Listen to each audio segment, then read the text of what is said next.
तमाम हार कर जो जीतते हैं उसे सिकंदर कहते हैं।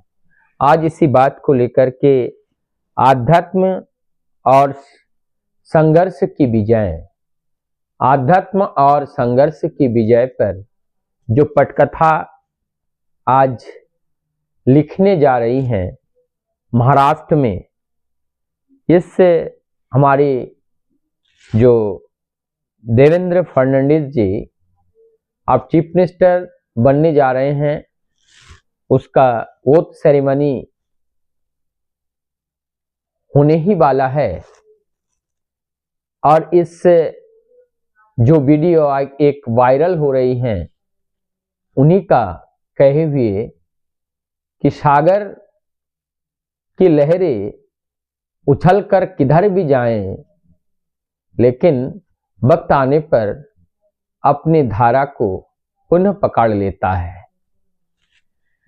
और यहाँ पर एक हम आध्यात्मिक दृष्टिकोण से हम जानना चाहेंगे, समझना चाहेंगे कि हम अपने जीवन में जीवन के उद्देश्य को पाने के लिए हम हर संभव प्रयास करते हैं, लेकिन उस प्रयास थोड़े बहुत किए करने के बाद अगर हमें सफलता हाथ नहीं लगी, तुरंत हम वहां से अपने मुंह मोड़ लेते हैं। लेकिन जो संघर्ष करते हैं निश्चित रूप से उनके सफलता किसी ना किसी रूप में निश्चित रूप से मिलती है। इसलिए अपना जीवन युद्ध, जीवन संघर्ष को कभी भी विराम नहीं देना चाहिए, चलायमान होकर के रहना चाहिए। इसलिए शास्त्र में कहा गया है चराय वेती, माने चलते रहो। और चलते रहकर निरंतर जब हम चलते रहेंगे निश्चित रूप से हम अपने गंतव्य तक पहुंचेंगे। कभी भी हमें अगर हम कोई चीज अचीव करें तो हमें ना तो बहुत ज्यादा खुश होना चाहिए, और अगर हम हार जाएं तो ना तो बहुत ज्यादा हमें दुख होना चाहिए। लेकिन हाँ, दुख इस बात की होना चाहिए कि हमें जितना प्रयास संघर्ष करना चाहिए था वो संघर्ष हम नहीं कर पाए। वो संघर्ष आज अगर हम कर पाते तो इस तरह की समस्या हमारे सामने खड़ी नहीं होती। आज हम देखते हैं कितनी उतार चढ़ाव के बीच आज हमारे रिस्पेक्टेड जो आप भूतपूर्व चीफ मिनिस्टर, आप वर्तमान में भी चीफ मिनिस्टर होने जा रहे हैं, कुछ ही पल के बाद वो जो फर्नांडिस जी जो हैं, उन्होंने अपने जीवन में संघर्ष को कभी नहीं छोड़ा। तो हम अपने संघर्ष को अगर निरंतर बनाए रखे, निश्चित रूप से हम अपने गंतव्य की तक पहुंच पाते हैं। बीच में अनेकों बाधाएं आती हैं, और वो बाधा कैसे आती हैं? कभी कभी हम जीवन चलते चलते लालच में आ जाते हैं, और जब लालच में आते हैं, और लालच कौन दिखाते हैं?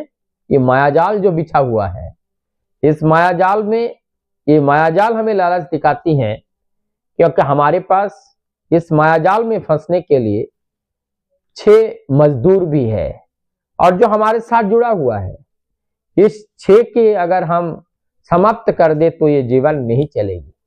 इसीलिए जिस तरह से मोबाइल में हम लोग देखते हैं, कुछ ऐप जो है डाउनलोड करना पड़ता है, और कुछ जो है ऑलरेडी डाउनलोडेड होते हैं, और उसको हम अगर उसको रिजेक्ट करना चाहे तब भी वो रिजेक्ट नहीं होता है। ठीक इसी प्रकार से हमारे जीवन में ये जो माया जगत है, ये माया जगत में जो 6 कर्मचारी हमारे साथ रहता है, ये निरंतर रहेगा। और ये जो 6 कर्मचारी हैं, इस 6 कर्मचारी को अगर ठीक ठीक हम टीचिंग दे पाए, और हम स्वयं ये देह हमारा टीचर बन जाए और उनको टीचिंग देना शुरू करें, और ऐसा टीचिंग दे जैसे ठाकुर जी की वाणी है कि जो इष्ट में चेतन जो रहेगा तो उनके अंदर प्राण का जागरण होगा, और वो प्राण का जागरण जब होगा, उसी प्राण से जब दूसरे को स्पर्श करेगा तो वो प्राण उनके अंदर स्थापित भी हो जाएगा। तो इसीलिए यहां पर जरूरत है, क्या जरूरत है, ये जो हमारी संघर्ष है और संघर्ष में जो बाधक है, और वो बाधक काम क्रोध लोभ माया मोह मत्सर ये सब हमारी बाधक है। और इस सारी बाधकों को हम तिरस्कार नहीं कर सकते हैं, पनिशमेंट नहीं दे सकते हैं। पनिशमेंट देंगे तो अंततगतवा वो देह को ही लगेगा। इसलिए इनको समझाया जा सकता है, और उनको जब हम समझा लेते हैं, तब जब प्रभुमय हो जाते हैं तो वो हमें सहयोग करता है। यही मूल बात है। इस बात को उपनिषद में ही इस बात को कहा गया है कि हमारा जो एक देह का कार्य होते हैं, एक आत्मा का कार्य होता है, और ये देह और आत्मा, देह और मन, ये दोनों अलग चीजें हैं। लेकिन जब तक ये शरीर रहता है तो मन रहता है।